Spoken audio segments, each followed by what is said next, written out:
On the rear of the printer, there are two buttons.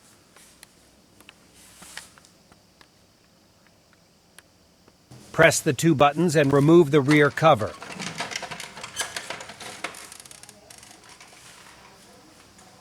This is the maintenance box.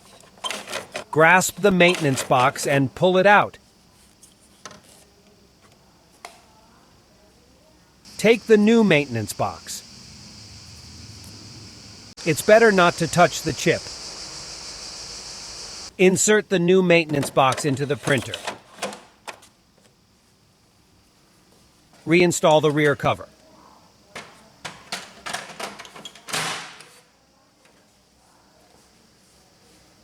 Press OK button.